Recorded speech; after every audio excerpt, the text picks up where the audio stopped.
nós vamos precisar correr essa noite, porque esse é um capítulo cheio de detalhes históricos, e eu, como faço sempre, não vou me ater muito aos detalhes históricos, né? Nós vamos pegar mais a questão espiritual, que é o enfoque mais do nosso estudo aqui, mas tem muita coisa que eu não posso deixar de mostrar, de provar com a história, porque a história vai confirmar essa profecia do capítulo 9. Só relembrando que no capítulo 8 nós estudamos as 4 primeiras trombetas.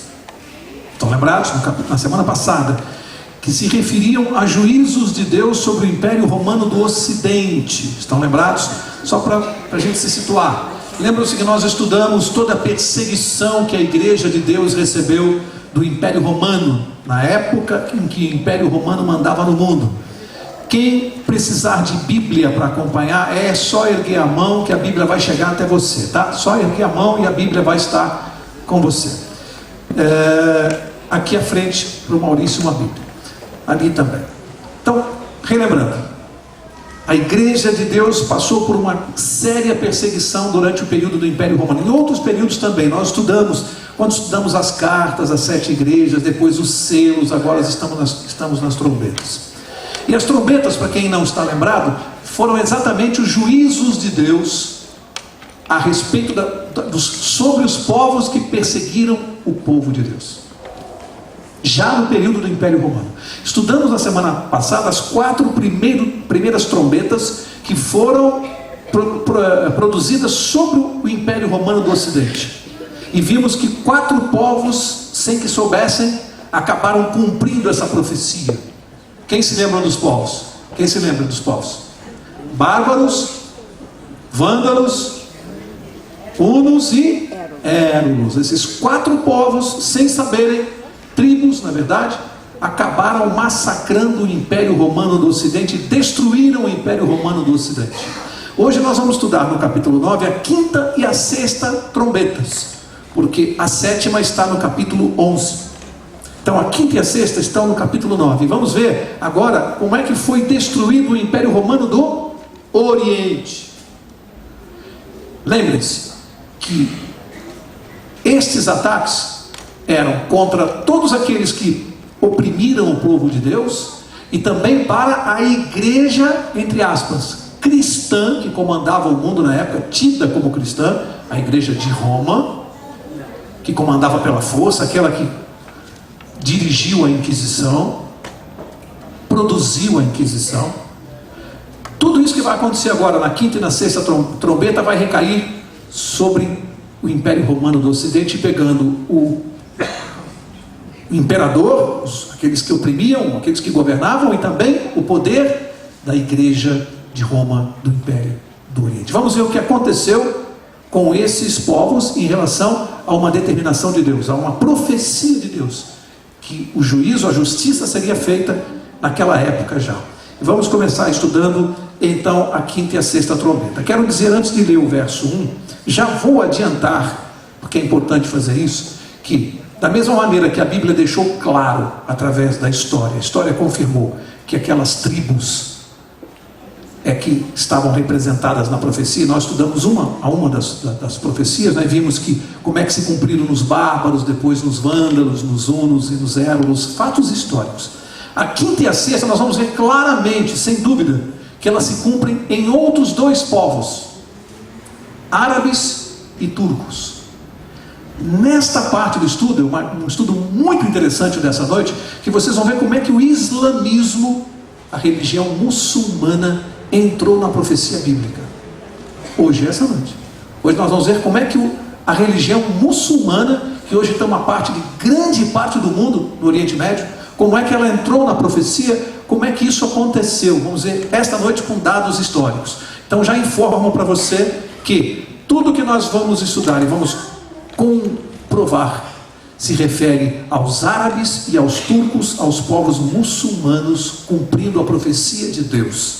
Ok? Então, com essas informações, vamos começar a ler Apocalipse capítulo 9, verso 1. Verso a verso nós vamos estudar essa noite. São 21 versos, então nós vamos avançar com rapidez essa noite. Preciso correr um pouquinho mais. Verso 1 diz assim: o 5º anjo tocou a sua trombeta, portanto a 5ª trombeta, E viu uma estrela que do céu caiu na terra. Foi-lhe dada a chave do poço do abismo. Duas coisas aqui interessantes nesse verso. Primeiro, aqui na quinta trombeta, fala de uma estrela que caiu da terra. E na terceira trombeta, nós estudamos uma estrela que caiu sobre os rios e as fontes. Estão lembrados? Representados por quem? Alguém se lembra?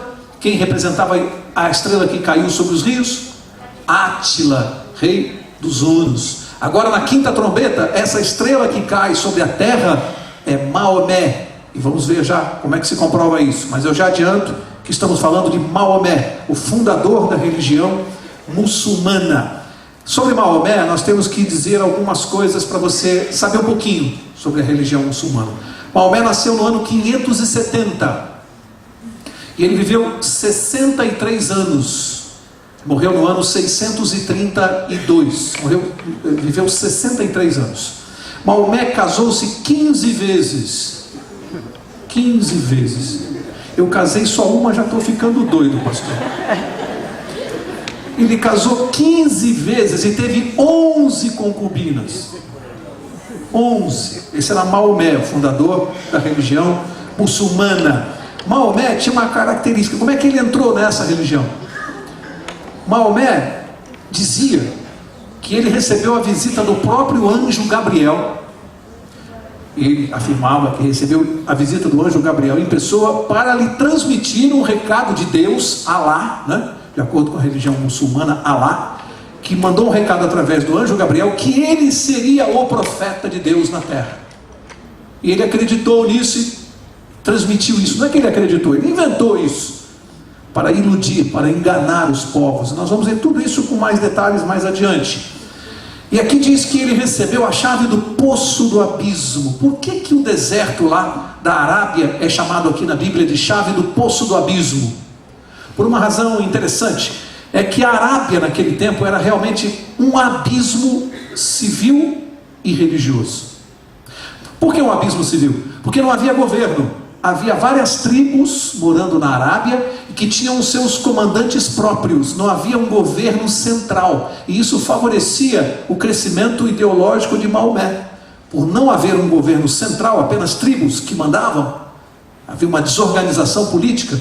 E era um caos religioso também, porque lá é que se praticava a maior quantidade de culto ao demônio e às idolatrias. Era exatamente naquele território, onde se ofereciam crianças aos demônios. Tudo que acontecia de barbaridade estava acontecendo ali, no território da Arábia. Dentro deste panorama, Maomé se apresenta como um profeta de Deus para organizar tudo isso. Rapidamente se tornou líder político e religioso. Rapidamente. Fundou uma religião para organizar tudo isso aí, o caos. E a Bíblia chama de chave do poço do abismo. Chave por quê? Porque ele recebeu autoridade para comandar um lugar onde era um abismo político e religioso. Verso 2.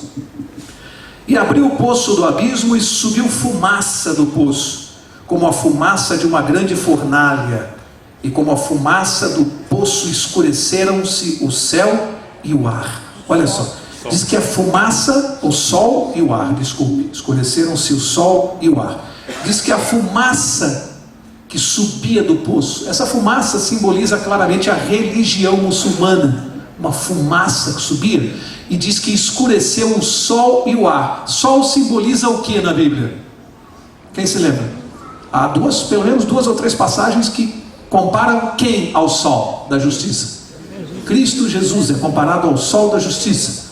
E o ar pode aqui ser interpretado como o Evangelho, porque o ar é algo vital, e o Evangelho também. Essa fumaça que sobe dessa religião escurecem o sol da justiça de Cristo e o ar do Evangelho. Que simbolismo interessante que a Bíblia está fazendo aqui, através do trabalho de Maomé. Interessante que aqui o cristianismo é comparado à luz do Evangelho, né?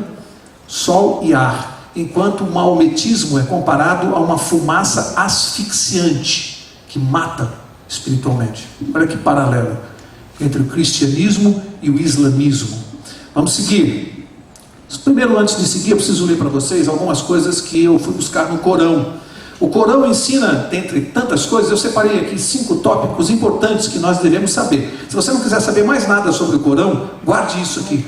que é relevante. O que o Corão ensina em síntese? Ensina primeiro, ele nega a divindade de Cristo. No Corão, Cristo, Jesus não é Deus. Eles negam a divindade de Cristo. Nega a morte expiatória de Cristo na cruz. Para a religião islamita, Jesus não morreu na cruz para nos salvar. Eles não aceitam isso, a morte expiatória de Cristo. Não encaram o pecado da maneira como a Bíblia coloca, pecado dando nome mesmo, pecado. Para eles não. Eles não consideram assim o pecado algo tão grave. Outra coisa, para o Corão, para a religião islamita, não existe necessidade do perdão. É algo característico deles. Você não precisa perdoar ninguém para se salvar.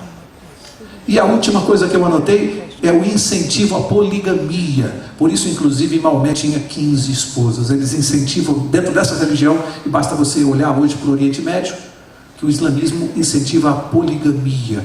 5 tópicos frontalmente agressivos ao Evangelho de Cristo. 5 tópicos principais que agridem ao Evangelho de Cristo no Corão. E a gente precisa saber disso. Olha só, Maomé morreu no dia 8 de junho do ano 632. 8 de junho. E aí, uma coisa interessante, nesses 63 anos de vida, ele conseguiu, com uma velocidade espantosa, uma coisa. Quando ele morreu, praticamente toda a Arábia era islamita. Ele conseguiu isso em apenas 63 anos, fundar uma religião em que foi seguida por toda a Arábia. E deixou 2 coisas interessantes até hoje. Interessantes entre aspas, né? Visitar o túmulo de Maomé é um dever capital da religião muçulmana. Todo muçulmano tem a obrigação de visitar o túmulo de Maomé. Que coisa! Isso é um dever capital da religião, uma imposição da religião. E a segunda coisa, além de visitar o túmulo de Maomé, é que prestam ao túmulo dele reverência e adoração. Reverência e adoração ao túmulo de Maomé. Isso você vai ler, vai observar por aí, toda vez que você ouvir falar da religião muçulmana, preste atenção, isso é um tópico da religião. É um dogma. É a adoração ao túmulo de Maomé e a obrigação do islamita de visitar o túmulo dele. Tá? Vamos seguir, verso 3. E diz assim: e da fumaça saíram gafanhotos sobre a terra, e foi-lhes dado poder como o que tem os escorpiões da terra. Olha só, gafanhotos saem da fumaça. Por que a Bíblia usa essa expressão gafanhoto para simbolizar o povo árabe? Por uma característica das invasões árabes. Eles se espalhavam no exército e eles avançavam sobre os territórios como uma nuvem espessa de gafanhotos. Era uma característica. E você vai encontrar muita literatura comparando os exércitos árabes a gafanhotos. Isso não está só na Bíblia. Isso também está ilustrado em várias literaturas históricas. Portanto, eles são comparados a gafanhotos. Ok? Jamais uma religião alcançou um território tão extenso em tão pouco tempo quanto a religião muçulmana. Não há nenhuma outra que tenha conseguido, num espaço tão rápido, invadir um território tão extenso quanto os muçulmanos. E aqui é a rapidez com que eles atacavam que é comparada à maneira como os gafanhotos atacam. E aqui diz que eles faziam isso como o quê, hein? Como escorpiões. Por que a Bíblia usa a ilustração agora do escorpião? O que o escorpião tem como característica? A ferroada do escorpião, ela é muito dolorida. E ela deixa um veneno mortal. Por que a Bíblia compara esse ataque e o que eles faziam com o escorpião? Qual era o veneno que eles deixavam nos povos que eles invadiam e subjugavam? Uma doutrina. Por que é comparada a um veneno? Porque ela, ao te afastar de Cristo, te traz a morte eterna. Olha as ilustrações bíblicas. Veneno. Como escorpiões. Gafanhotos que têm venenos de escorpiões, por aquilo que eles deixavam. Verso 4 diz assim: foi-lhes dito que não causassem dano à erva da terra, nem a verdura alguma, nem a árvore alguma, mas somente aos homens que não têm nas suas testas O que é que não tem nas testas? Agora eu quero que você preste atenção.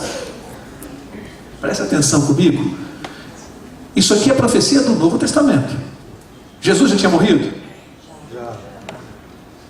Aqui está dizendo que na profecia de Deus, esses povos, os árabes, eles deveriam, cumprindo a profecia sem saber, deveriam invadir aquelas terras, mas com uma ressalva. Eles não deveriam atingir quem? Aqueles que tivessem nas suas testas o selo de Deus. No capítulo 7, nós estudamos qual é o selo de Deus. Estão lembrados? Os 4 anjos retendo os 4 ventos da terra, até que um anjo especial, selasse a testa daqueles que compõem o povo de Deus. E estudamos aqui qual é o selo de Deus. Qual é? O sábado. Agora, na profecia do capítulo 9, o povo árabe deveria, cumprindo a profecia, invadir aqueles lugares, mas poupar os que tivessem o selo de Deus, os que guardassem o sábado. Primeira conclusão: aqui, por volta do ano 600 e pouco, depois de Cristo, havia um povo que guardava o sábado? Claramente, está na profecia. Esse povo recebia alguma bênção especial por isso? Tem gente que acha que não precisa guardar. Só que aqui tem bênção especial, proteção. Olha, vocês vão atingir todos, menos os que têm o selo de Deus, os que guardam o sábado. Olha a preocupação de Deus na profecia. O povo dele, protegido, resguardado. Aqui, e as religiões dizendo que não precisa mais. Não é desconhecimento da Bíblia? Não é falta de estudo? Falta de estudo. Porque se estudar vai ver que o sábado está claro aqui, como uma bênção especial, uma proteção de Deus. Mas mais do que isso, eu fui buscar uma coisa muito interessante. Uma ordem do general muçulmano chamado Abu Bresse. Esse general e essa ordem você vai encontrar em enciclopédias. Portanto, é história pura. Vamos ver o que esse general árabe determinou ao seu exército, naquele tempo das invasões.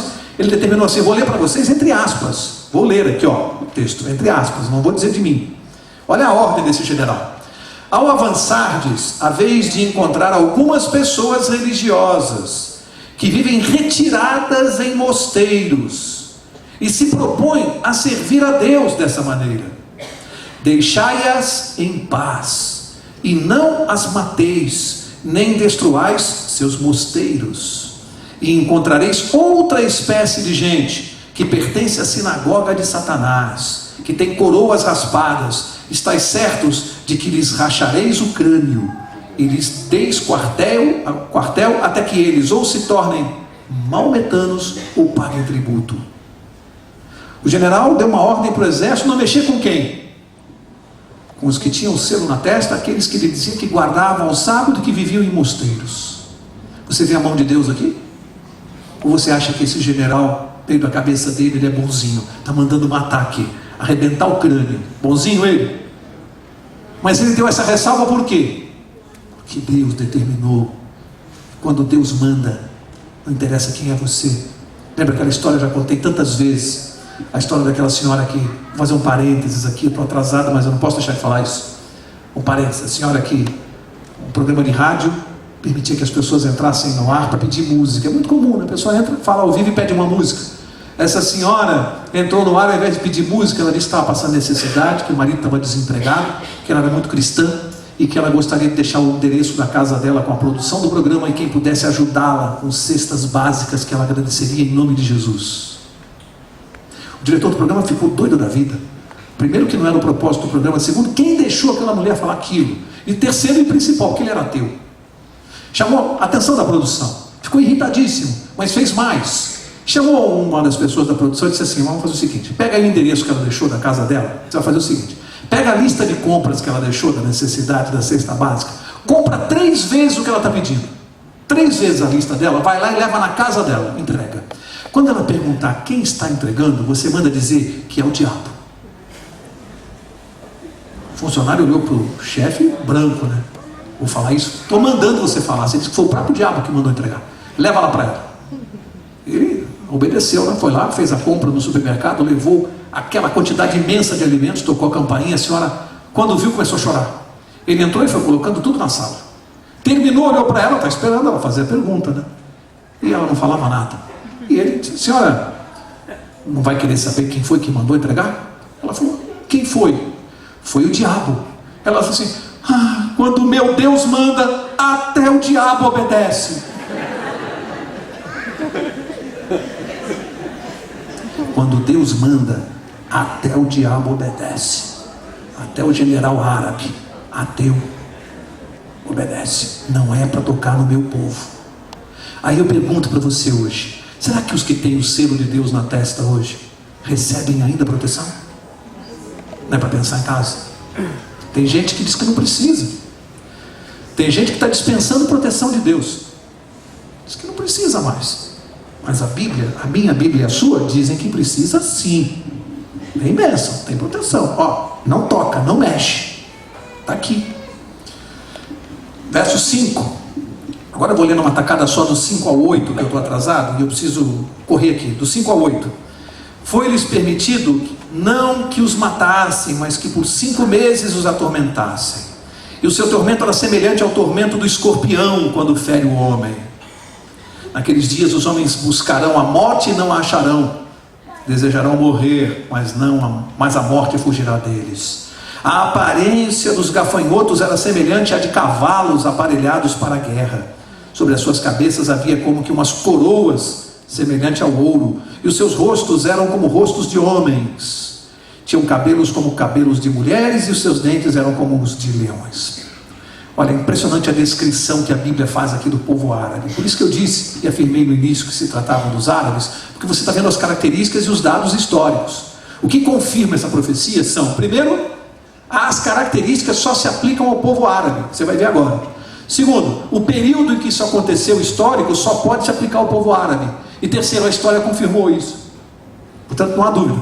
Olha as características que deu. Vou ler rapidamente. Primeiro, tinham rostos de homens. Os árabes usavam barbas. Cabelos de mulher.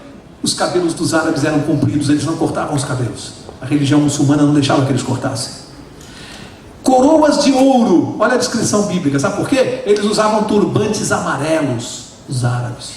Turbantes amarelos. E a Bíblia falava coroas de ouro. Depois assim, dentes como leão.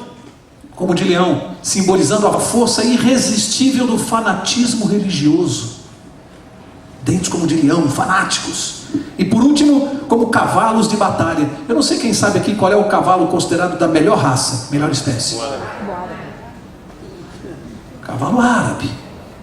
Qual era o instrumento de guerra dos árabes? Eles avançavam como? A cavalo. Por isso que desenvolveram uma habilidade extraordinária de montar.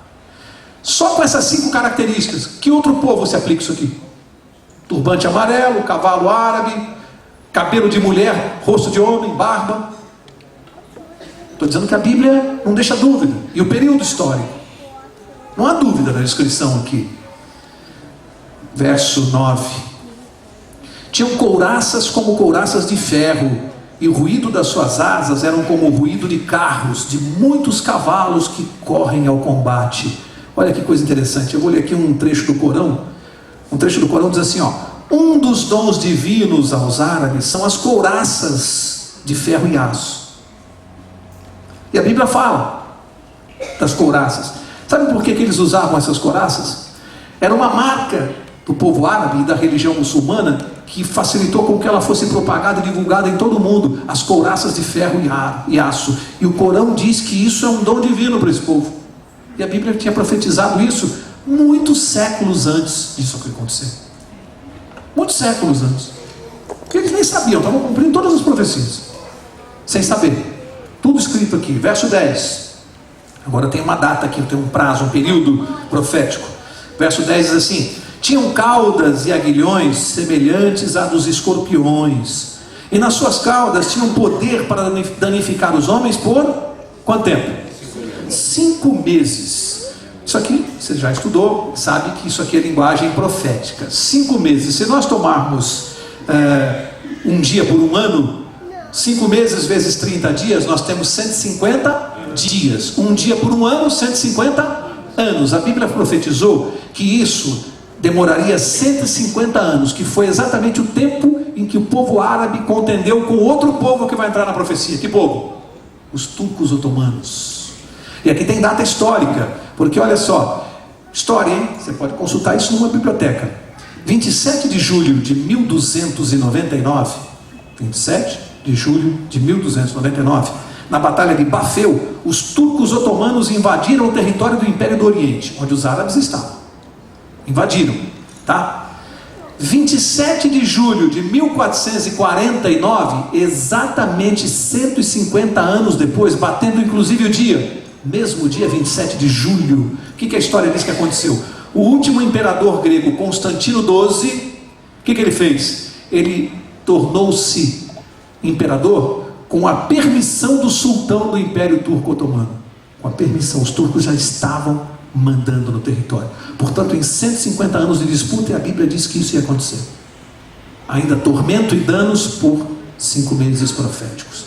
Vejam, com séculos de antecedência. E a história só carimbando a Bíblia, só carimbando, só confirmando. Não errou, nem um dia, certinho. Verso 11. Tinham sobre si como rei o anjo do abismo, cujo nome em hebraico é Abaddon e em grego é Apolion. O anjo do abismo, anjo, a palavra que vem aqui no original é Angelos, ou Angelos, melhor dizendo, que quer dizer ou um anjo em pessoa, ou também pode retratar uma missão religiosa especial, um mensageiro, como nós já estudamos aqui, que anjo também é um mensageiro, pode ser uma religião, pode ser um grupo especial. Aqui no caso, esse anjo do abismo, nós já estamos estudando e se refere ao povo árabe, a Maomé. Ele é o anjo do abismo aqui desse verso. E aqui, o islamismo começa a esconder o evangelho dos povos do Oriente Médio. O evangelho de Cristo começa a ser escondido. Olha o veneno do escorpião, picando, mortal. Onde eles invadiam não era só uma dominação política. Obrigatoriamente aqueles povos tinham que se tornar muçulmanos. Por isso essa religião cresceu assustadoramente. Era a força, era a espada. Não tinha conversa. Lembra-se do general? Se não for, mata. Você já viu uma religião assim? Invade e diz: ou você vai ser muçulmano ou morre. Não tinha conversa. Era assim que a coisa funcionava. Verso 12. Passado é já um ai. Depois disso vem mais 2 ais. Olha, a Bíblia quando fala em ai, aliás o pastor Marcelo pregou isso aqui no sábado. A Bíblia quando fala em ai significa sofrimento. Ai, quando vem essa expressão na Bíblia, você já pensa logo em sofrimento, quando Deus avisa. E 3 ais, muito sofrimento. Tem coisa pior aí pela frente. Verso 13. Vou ler do 13 ao 15 agora. Diz assim: o 6º anjo tocou a sua trombeta. Agora nós estamos entrando na 6ª trombeta. Terminamos a 5ª trombeta, cumprida com o povo árabe. Agora a 6ª trombeta. O 6º anjo tocou a sua trombeta, e ouviu uma voz que vinha das 4 pontas do altar de ouro que estava diante de Deus, a qual dizia ao 6º anjo que tinha a trombeta: solta os 4 anjos que estão presos junto ao grande rio Eufrates. E foram soltos os 4 anjos que estavam preparados para aquela hora, dia e mês e ano, a fim de matarem a 1/3 parte dos anjos. Vamos ver o que é essa profecia agora? Vem parte dos homens, desculpa. Vamos ver o que é essa profecia agora. Mais um ai, mais sofrimento, mais tormento. Vamos começar. Aqui tem uma voz que vem de onde, hein? 6º anjo tocou a sua trombeta e ouviu uma voz que vinha das 4 pontas do altar de ouro, o altar de incenso. Quem é que oficiava junto ao altar de incenso? Que anjo é esse? Só tem uma pessoa: Jesus Cristo. Basta você estudar o santuário, você vai ver que Jesus oficiava junto ao altar de incenso. Tanto que você vê isso também nos capítulos anteriores que nós estudamos. Jesus oficiando lá na 1ª trombeta. Antes da 1ª trombeta ele estava lá, orando. Agora nós estamos aqui na 6ª e Jesus está no mesmo lugar, intercedendo junto ao altar de incenso. Aqui é Jesus E aí, aqui diz que era para soltar os 4 anjos. Agora vamos estudar o povo turco. E agora a história vai começar a explicar isso. Quando os turcos otomanos começaram a mandar no mundo, derrotaram os árabes e começaram a mandar ali no Império Romano do Oriente. Agora é aquele período do Império Turco Otomano. Estudamos isso na história. Império Turco Otomano. A história revela o seguinte: eles tinham na época 4 sultanatos, pequenas províncias governadas por sultãos. E aqui tem o sultanato de Bagdá, fundado em 1055. Sultanato de Icônio, 1064, o ano da fundação. Depois o sultanato de Damasco e Alepo, ambos fundados em 1079. 4 sultanatos. A Bíblia diz que tem que soltar os 4 anjos que estão no rio Eufrates, que é a coisa mais clara. Onde eles estavam? Em torno do rio Eufrates. Os 4 sultanatos se reuniram num só e depois se transformaram no sultanato de Constantinopla. História, gente, isso aqui é só história, não tem?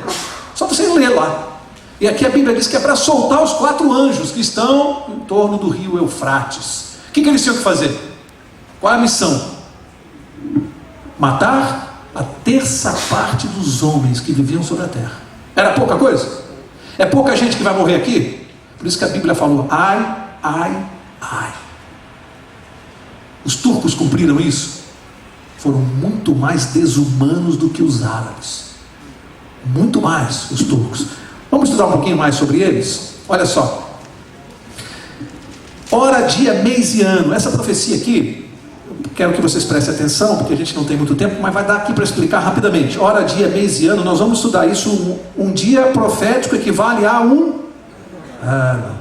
A Bíblia diz aqui que hora, mais dia, mais mês, mais ano. Portanto, vamos desmembrar isso aqui de trás para frente. Vamos começar pelo ano. Um ano, quantos dias? 12 meses vezes 30 dias do mês, são 360 dias proféticos. Portanto, 360 anos. Guarda aí, 360 anos. Depois tem mais um mês. Quantos dias? 30 dias. 30 dias igual a 30 anos. Então 360 mais 30, 390. Mais um dia. Um dia equivale o quê? Um ano. Portanto, mais um ano, 391 anos. E mais uma hora. Isso é uma continha que você tem que fazer. Você divide 360 dias por 24. Uma hora profética equivale a 15 dias. Lembra-se quando fez silêncio no céu por meia hora e nós vimos que era 7 dias e meio? 15 dias aqui. Portanto, esse período aqui é de 391 anos e 15 dias. Olha só, preste atenção para você ver o que é a Bíblia e o que é profecia. Aí você vai para a história e encontra o seguinte: 27 de julho de 1449, eu não disse aqui que foi quando o Império Turco derrotou completamente os árabes, ficaram brigando 150 anos. 11 de agosto de 1840, e aí aconteceu o seguinte nessa data, exatamente nessa data, foi deposto o imperador turco.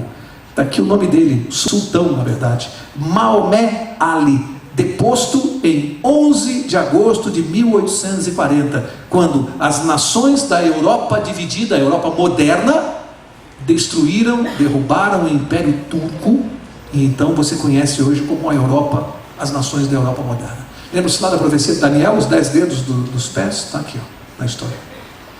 A Bíblia deu 391 anos e 15 dias. Errou ou acertou? Só que falou isso com séculos de antecedência. 15 séculos de antecedência. 15 séculos. O fantástico no final do ano não consegue acertar a profecia do ano seguinte. Eles falam que vai morrer não sei quem, vai cair tal avião, um artista tal. Eles não acertam. Quando acertam uma, fazem uma comemoração. Erram 99 e acertam uma. Pronto, aí leva lá o cidadão para dizer que ele é profeta. Aqui falou com 15 séculos de antecedência. Deu nome a todo mundo aqui. Agora eu vou dizer para vocês o que o Império Turco destruiu para ser a 1/3 dos homens da terra. Presta atenção, o que eles tomaram. Aqui está o Império Turco sediado em Constantinopla. A Turquia assumiu o comando sobre todo o território do Império Romano do Oriente, composto pelos seguintes países, nações. Presta atenção, olha só, vê se é pouca coisa. Toda a Ásia Menor, Síria, Mesopotâmia, Pérsia, Iraque, Arábia, Palestina, Trácia, Romênia, Bulgária, Hungria, Grécia, Albânia, Bósnia, Sérvia, ilhas do Mar Egeu, Creta, além de ter incorporado também ao seu império o Egito, a Etiópia e a Líbia. Para invadir todos esses territórios, quantas pessoas vocês acham que morreram? A terça parte da população da terra. E aqui estava formado o Império Turco-Otomano. Imagina, que derrubou o Império Romano do Oriente. Era impensável. Lembra-se do Império Romano? Quantos séculos mandando no mundo? Os Césares audaciosos, arrogantes, totalmente destruídos, derrubados pelo Império Turco. Bom, aí você pensa o seguinte: bom, com um território deste tamanho, com esse poder todo, vai mandar no mundo para o resto do tempo. Mas a Bíblia falou que não, que a estátua, os pés da estátua iam se dividir em 10 dedos, as nações da Europa. Mas Mauro, como é possível com um território desse tamanho, um império desse tamanho? Como pode ser destruído? Mas tem a data. Tem a data.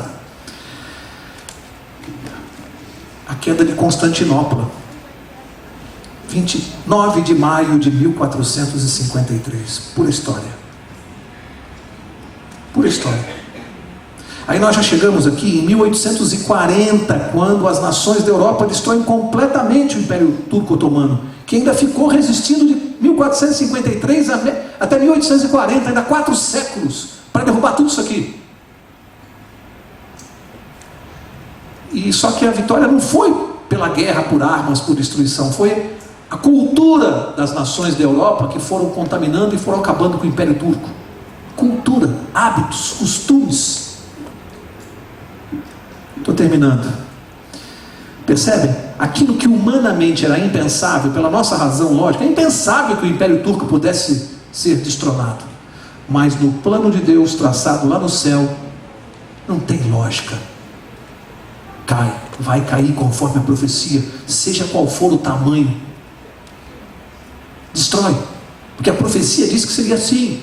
E exatamente no tempo, na data, ano, dia, mês, tudo certinho aqui. Exatamente como Deus determinou. Agora, verso 16, para começar a terminar. 16. O número dos exércitos dos cavaleiros eram de 200 milhões. Aqui na tradução, eu prefiro uma tradução que diz miríades de miríades. Eu ouvi o número deles. Por quê? Porque miríades de miríades é utilizado na Bíblia, é uma expressão para se referir a um número incontável. A minha tradução fala em 200 milhões. Mas na verdade esse número aqui é incontável. O número dos cavaleiros do exército turco. Agora, verso 17. Assim vi os cavalos nesta visão, e os seus cavaleiros tinham couraças de fogo e jacinto e enxofre. As cabeças dos cavalos eram como cabeças de leões, e das suas bocas saíam fogo, fumaça e enxofre. Verso 18. Por estas 3 pragas foi morta a terça parte dos homens, isto é, pelo fogo, pela fumaça e pelo enxofre que saíam das suas bocas. O poder dos cavalos está na sua boca e nas suas caudas, pois as suas caudas eram semelhantes a serpentes e tinham cabeças e com elas causavam dano. Tudo linguagem simbólica. Vamos esmiuçar isso aqui. Que interessante. Couraças de fogo, jacinto e enxofre. Obviamente aqui a couraça é simbólica, porque você não consegue fazer uma couraça de fogo, jacinto e enxofre. Mas o que eu aprendo quando eu leio isso aqui? Tem um detalhe: qual é a cor do fogo? Vermelho. Qual é a cor do jacinto? Azul. Qual é a cor do enxofre? Amarelo. Interessante, né? Porque vermelho, azul e amarelo era exatamente a cor do uniforme dos turcos. Coincidência, né? Acho que Deus chutou e acertou sem querer. Exatamente a cor do uniforme dos turcos. Tá? Aí diz assim: cavalos vomitando fogo, né? E aí saía essa chama de misturava jacinto com enxofre. Olha que coisa interessante. Foi exatamente nesse período da história dos turcos otomanos, aliás, foram os turcos otomanos que começaram a detonar tiros com pólvora. Armas de fogo vieram com os turcos, exército turco. Por que a Bíblia descreve essa chama de fogo, nuvem de fumaça e cheiro de enxofre? Porque a detonação de um tiro tem uma chama de fogo, o que mais? Nuvem de fumaça e cheiro de enxofre. Veio exatamente com as armas de fogo dos turcos. É pouco. Tudo escrito aqui, profetizado para nós, claramente. Verso 20. Estou encerrando. Os outros homens que não foram mortos por essas pragas, os que não foram mortos por essas pragas, não se arrependeram das obras das suas mãos, para deixarem de adorar aos demônios e aos ídolos de ouro, de prata, de bronze, de pedra e de madeira, que não podem ver, nem ouvir, nem andar. Nem se arrependeram dos seus homicídios, nem das suas feitiçarias, nem da sua prostituição, nem dos seus frutos. Amigos, aqui tem uma advertência séria de Deus. Essas trombetas demonstram claramente os flagelos de Deus, a justiça de Deus sobre aqueles que oprimem o seu povo. Vejam tudo o que aconteceu, não só para os opressores na parte civil, política, mas para a igreja que governava, a igreja cristã do Ocidente e do Oriente, Roma. Leia-se Roma, a história pura, igreja que comandava. Os flagelos de Deus vieram e a Bíblia diz que mesmo assim eles não se arrependeram da idolatria, da prostituição. O que é a prostituição dessa igreja? Prostitui com a doutrina, com a verdade, adultera com a verdade. Não se arrependeram. Deus está dizendo que, em que pese tudo isso, estes homens, esta igreja, continua sendo idólatra, prostituída. São palavras bíblicas. Não se arrependeram, não adiantou. Pergunto, no tempo de hoje, com todas as advertências de Deus, ainda existem cristãos nominais que continuam se arrependendo? Sim. E aqui já não se restringe só a essa determinada igreja. Aqui engloba todo mundo cristão nominal, em que pese as advertências bíblicas, os chamados de Deus, por exemplo, para a guarda do sábado, para o selo na testa, continuam não se arrependendo, resistindo. E aqui fica uma advertência de Deus. E aqui o que fica claro para nós é que Deus não se agrada daqueles que não aprendem com as lições. Deus não se agrada aquele que é renitente, que é teimoso, que é persistente no erro. Isso aqui são advertências sérias para nós, chegaram até os nossos dias. Viram quem cumpriu a profecia de Deus nas 6 trombetas? Vocês prestaram atenção? Bárbaros, vândalos, hunos, érulos, árabes e turcos. Não tem um cristão aqui. Todos cumpriram a profecia, que é para os cristãos, para nós entendermos e aprendermos os chamados de Deus, as advertências. Portanto, eu quero encerrar, como eu sempre gosto, com uma ilustração que eu acho que é para a gente pensar em casa. Eu li essa história, achei incrível e guardei para falar para vocês hoje. Segundo o relato que veio como um testemunho de um advogado que estava conversando com um amigo, e o amigo fez uma pergunta para ele e disse assim: você é capaz de se lembrar da coisa mais importante que você já fez na sua vida? Ele parou, pensou um pouco e disse assim: a coisa mais importante que eu fiz na minha vida, eu vou te dizer até a data, foi no dia 4 de outubro de 1990. E eles estavam conversando. E ele começou a relatar para o amigo e disse assim: eu nunca mais vou me esquecer. Naquela data, 4 de outubro de 1980, eu estava jogando tênis com um amigo meu. Jogávamos tênis. De repente, ali no nosso jogo, nas nossas conversas, encosta o pai dele de carro, e pelo rosto do pai eu vi que a notícia não era boa. Porque o meu amigo estava todo feliz, contando que eles tinham acabado, ele e a esposa tinham acabado de ter um nenê, bebê de poucos dias. E o pai desceu do carro, rosto franzido, e disse: olha filho, a notícia não é boa. O bebê parou de respirar e está na UTI.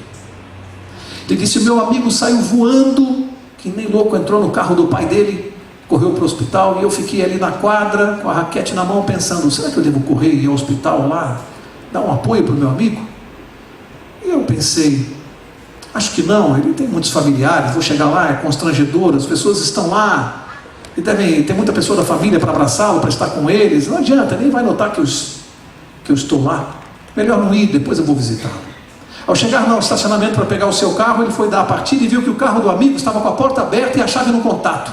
Ele saiu tão desesperado que esqueceu de fechar o carro e largou a chave lá. Ele pensou: não, então agora eu vou levar o carro para o meu amigo lá no hospital. Entrou no carro do amigo e foi. Ao chegar no hospital, de fato, conferiu o que ele imaginava: o salão lotado de familiares, todos chorando, e o amigo abraçado com a esposa lá no canto, até que o médico chega no meio do saguão, voz baixa, chamou os dois e ele conseguiu ouvir quando o médico disse: não deu para salvar o bebê. E os pais irromperam num choro convulsivo, e os familiares se abraçando, e aquela situação, e ele disse: eu não sabia o que fazia, de tão constrangedor. E o médico disse: se vocês quiserem ainda ficar alguns momentos com o bebê, antes de prepararmos o corpo. E no momento que eles iam se dirigindo para a porta, ele disse assim: eles foram sendo abraçados pelos familiares, chorando, e de repente a esposa dele passa por mim, me abraça, um abraço muito forte, chorando, e meu amigo me abraçou e disse: que bom que você está comigo nessa hora. Amigos, o que eu quero deixar com vocês é o final. O relato dessa pessoa, ele disse assim: eu vou dizer para vocês por que é que esta foi a coisa mais importante da minha vida. Por 3 razões, 3 lições que eu aprendi na vida. A primeira: a coisa mais importante que eu fiz na minha vida, eu fiz no momento que eu não tinha absolutamente nada, que eu não podia fazer nada.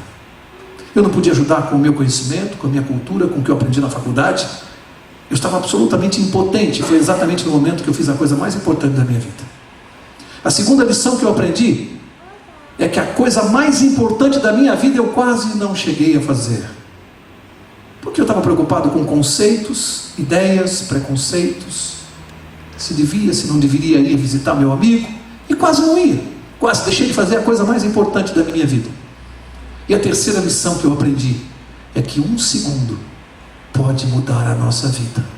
Porque o meu amigo saiu de casa para jogar tênis e não tinha ideia de como ia terminar aquele dia e aquele ano. São 3 lições que nós temos que levar para casa nesse tempo que nós estamos vivendo. Qual será a coisa mais importante que nós estamos fazendo na vida de acordo com o conceito de Deus? Será que já estamos deixando de fazer a coisa mais importante da nossa vida por algum motivo? E será que sabemos que 1 segundo pode mudar a nossa vida? Estamos preparados para isso? Eu vou pedir ao pastor para orar por nós nesse momento. Na próxima quarta nós vamos estudar o capítulo 10. Aquele livrinho que ficou amargo na boca, depois se tornou amargo no estômago, no ventre, e depois se tornou doce. Vem aqui na próxima quarta para você saber que profecia é essa, fantástica. E o pastor vai orar por nós, pastor, especialmente para que nós possamos entender o momento solene que nós estamos vivendo no relógio de Deus. Que Deus te abençoe e que na próxima quarta você possa estar aqui conosco. São assuntos assim um pouco históricos, mas faz parte da necessidade de compreendermos o desenvolvimento das profecias. Nada do que você ouviu se faz necessário você decorar ou ter tudo gravado na mente, mas acompanhe o desenvolvimento dos impérios, das nações, quem que está conduzindo a história, ok? Daquele tempo para os nossos dias de hoje. Então nós vamos transpor o tempo passado para os nossos dias. Por isso que é muito importante, o Dr. Mauro falou, a maneira como Deus agiu sobre as nações mesmo pagãs, ok? Sempre Deus está na mão conduzindo o seu povo, sempre está em sua mão o poder de conduzir o seu povo. Depois que passarmos por esse processo, estudarmos a história dos nossos antigos antepassados, lá desde os turcos, nós vamos chegar aos nossos dias, e tudo vai se encaixar no momento atual em que vivemos. Por isso eu quero pedir desculpas a quem hoje eu não entreguei o livro Grande Conflito. Nós vamos entregar na quarta-feira. É essencial que você estude ali e leia o Grande Conflito, para que você também comece a contextualizar todas as profecias que daqui para frente vão se unindo a chegar no tempo dos nossos dias, ok? Na quarta-feira que vem, me cobre. Quem não hoje recebeu, eu quero dar o Grande Conflito para que você leia em casa também. O segundo livro que acrescenta os nossos estudos é esse aqui, o Santuário. Cristo em seu santuário. Tudo a respeito do santuário terrestre que aponta o santuário celestial, ok? Todo domingo estamos estudando este livro. Quem tiver condições e disponibilidades, vem aqui a partir das 7 da noite. Estamos estudando sobre o santuário. Tudo isso vai unindo conhecimento e informações para ampliar a nossa mente no conhecimento do Apocalipse, ok? E da profecia de Daniel e também da doutrina do santuário. Queridos, vou falar algo aqui que é para a honra e glória de Deus. O que vocês estão passando aqui é tão importante quanto uma aula que você possa ter na faculdade de teologia. É a história da religião, da igreja primitiva, da formação do quadro religioso dos dias que temos hoje, lá do passado. Quem perde essa corrente de estudos, embora aparentemente seja árido, incompreensível, vai perder a compreensão quando chegarmos em Apocalipse 12, 13, 14, 17, 19, 18. Então não percam. E passem para quem vocês conhecem de casa, que seja cristão religioso, essas informações, para que ele possa vir e também continuar a estudar conosco, ok? Leve o Grande Conflito, dê de presente, chame, convide quem você puder, para estar aqui toda quarta-feira, estudando as revelações do Apocalipse. Que Deus abençoe o Dr. Mauro no preparo dos seus estudos, vamos orar por ele, ok? E que Deus abençoe também a nós, a nossa família, para que nós não tenhamos nenhuma outra prioridade na quarta-feira. Eu soube de alguém que hoje veio lá de Osasco, dizendo: olha pastor, eu vim sozinha, mas eu vim, eu não queria perder. Tudo dava direito para que eu ficasse em casa, mas eu lembrava da grande importância que é estudar a Bíblia. Convide o seu filho. Eu vejo aqui muitos jovens, louvado seja Deus, jovens, por vocês estarem aqui. Vocês nunca mais vão se esquecer disso. Na minha carreira de cristão, eu tenho 34 anos de vida, eu sempre fui adventista. Eu confesso que eu nunca passei por esses estudos dentro de uma igreja, nunca. Eram temas, eram semanas, mas olha, 6 meses estudando o Apocalipse é a minha primeira experiência que eu estou tendo em 34 anos de cristãos. Passei pela faculdade, estudei Apocalipse, estudei Daniel, mas tudo como está sendo aqui colocado a nós, eu creio de que Deus está conduzindo o servo dele. Então ore por ele, ok? E ore também para que essa sequência de estudos não seja interrompida por nenhuma outra necessidade. Que Deus nos dê toda quarta-feira livre para estudarmos as revelações do Apocalipse, tá bom? Porque logo, logo, nós vamos chegar no ano 2007, né, irmão? Logo, logo, dá mais ou menos 2 ou 3 quartas-feiras, vamos chegar à realidade dos nossos dias. Então, por isso é importante você estar toda quarta-feira aqui, não perdendo sequer uma noite, tá bom? Vamos ficar de pé, me perdoe dizer o que eu precisava dizer.